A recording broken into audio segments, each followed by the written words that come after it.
Have you ever found yourself stuck in a loop of negative thoughts? You know, the kind where it's all this won't work, that's impossible, or what's the point? This type of thinking is more common than most people realize. And today we're diving into what I like to call stinking thinking. It sneaks up on us, quietly shaping our lives and holding us back without us even noticing. Everyone has down days. That's normal. But when negativity becomes persistent, it can start to erode your confidence and potential, much like rust eating away at metal. If you don't address it, the damage can be long-lasting. Worse yet, it can distort how we see the world. Our perception gets skewed, and we start seeing everything through a negative lens. This isn't just about feeling down. It's about how those negative thought patterns can sabotage every area of your life. But here's the important part. How do we actually combat these negative thought patterns and improve? Let's go deeper into that. How to combat negative thought patterns. When it comes to improving your mindset, learning to combat negative thought patterns is crucial. The goal isn't to eliminate negative thoughts completely. That's unrealistic. Instead, it's about recognizing when these thoughts occur, challenging them, and reframing them in a healthier, more productive way. Let's dive into the process of how to actually do this. Recognize and catch the negative thoughts. The first step to combating negative thinking is awareness. You can't change what you don't acknowledge. Start by paying attention to the patterns in your thoughts. Here are 3 different ways we have stinking thinking. First, keep an eye out for all or nothing thinking. Thoughts where everything is either a success or a complete failure. Another type of stinking thinking is mind reading. This is where we assume we know what others are thinking without having any evidence. A third example would be self-labeling. That is when you define yourself by one mistake or shortcoming. These 3 different stinking thinking thoughts may initially seem subtle, but they shape how you feel and behave. Becoming more mindful of when these negative patterns arise is like catching a thief in the act. You need to be vigilant and recognize when you're slipping into these harmful cycles. So to review what we've covered so far, first, we need to become aware of when we are having stinking thinking. Here are 3 patterns of thoughts that simply do not benefit us in any way. Example 1, all or nothing thinking. We are either good or bad, right or wrong. Example 2, mind reading. We think we know others' thoughts. Example 3, self-labeling. I'm a loser because fill in the blank. When we notice ourselves having those types of thought, we move on to the next step. Challenging the negative thought. Once you've recognized the thought, don't accept it as truth immediately. Instead, challenge it. Ask yourself these kinds of questions. Is this thought based on facts, or is it based on my emotions in the moment? Am I jumping to conclusions without evidence? What would I say to a friend who is thinking this way? Let's take the example of a work setback. You might initially think, I'm a failure, I'll never get ahead. Instead of accepting this thought, you should challenge it. Is it really true that one setback defines your entire career? More than likely, you've had successes before, and this is just one hurdle. By questioning the thought, you begin to see things from a more balanced perspective. Another helpful approach is to consider alternative explanations for the situation. If you think someone is upset with you because they didn't return your text, ask yourself, could there be another reason? Maybe they're just busy, or maybe they didn't see the message. When you explore different possibilities, you give your mind the chance to break free from negative assumptions. So far, we have become aware of our negative thinking patterns. Then we challenged whether they are true or not. And now we will reframe the thought. Once you've challenged the negative thought, the next step is to reframe it in a more balanced way.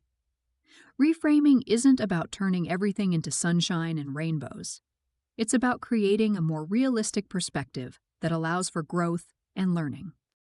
For example, instead of thinking, I'm a failure because my presentation wasn't perfect, you might reframe it as, my presentation didn't go exactly as I wanted, but it was a learning experience.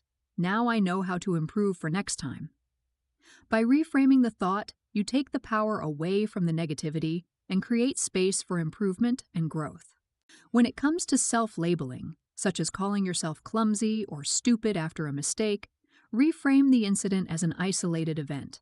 Instead of thinking, "I'm so clumsy," you can say, "I had a clumsy moment, but that doesn't define who I am." Using humor can also help lighten the weight of these thoughts. For example, after tripping, you might say, "Good thing I didn't spill my coffee this time." This creates distance between the event and your identity, allowing you to move on more easily. The next step is to introduce evidence. Another effective way to combat negative thought patterns is to introduce evidence that contradicts the negative thought. Often, when we're caught in a negative loop, we forget about our successes or positive experiences. This is where you actively remind yourself of the times you've succeeded, learned, or improved. For instance, if you're thinking, "I always mess up," ask yourself, is that really true? More than likely, you can point to several occasions when you did things well. Reminding yourself of these successes is important because it prevents you from forming a distorted view of yourself based on one bad moment. You can even create a positivity journal where you regularly note your accomplishments, things you're proud of, and moments when you overcame challenges. This practice gives you concrete evidence to draw from whenever your brain starts trying to convince you otherwise. Now let's talk about how we can be nice to ourselves and practice self-compassion. When negative thoughts strike, it's easy to be harsh on yourself. Instead, practice self-compassion. Treat yourself as you would a close friend. If a friend told you they were a failure because of one mistake, you'd likely reassure them that no one is perfect, and mistakes are part of learning. You deserve that same kindness. Tell yourself, "It's okay to make mistakes," or "This is just a moment, not the whole story." Being compassionate doesn't mean excusing mistakes, but it means giving yourself the space to grow from them without being overly critical. Studies have shown that self-compassion helps build resilience and reduces the impact of negative thinking on mental health. Next, we must set realistic expectations.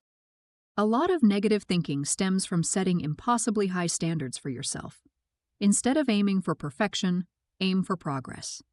Ask yourself, what's a more realistic expectation for this situation? For example, if you're giving a presentation, instead of expecting perfection, aim for delivering your main points clearly. This shift reduces the pressure you put on yourself and makes it easier to view any mistakes or hiccups as part of the process, not a reflection of your overall abilities.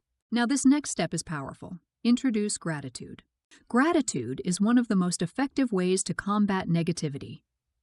When you're caught in negative thinking, your brain becomes fixated on what's going wrong.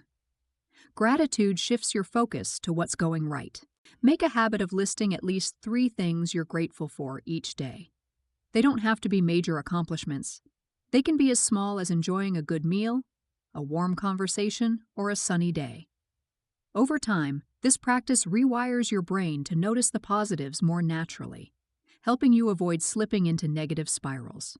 Something else to consider is that consistency is key. Breaking negative thought patterns doesn't happen overnight. It takes time, effort, and repetition. Just like building physical strength, you need to consistently practice these strategies to see results. Start small. Challenge one negative thought each day, reframe one assumption, and celebrate every time you succeed. By regularly practicing these steps, you'll strengthen your mental resilience and gradually retrain your brain to default to healthier, more balanced thinking. Be patient with yourself and recognize that every small victory is progress. The key takeaway is that your thoughts are not facts. Just because a thought enters your mind doesn't mean it's true. By learning to challenge and reframe negative thoughts, you regain control over your mindset. It's not about thinking positively all the time. It's about being mindful, balanced, and compassionate with yourself. You have the power to choose which thoughts to give meaning to, which ones to challenge, and which ones will shape your reality. Let me repeat that because it is so important. Just because a thought enters your mind doesn't mean it's true. You have the power to choose which thoughts to give meaning to, which ones to challenge, and which ones will shape your reality. And finally, let me point out that this was basically an overview.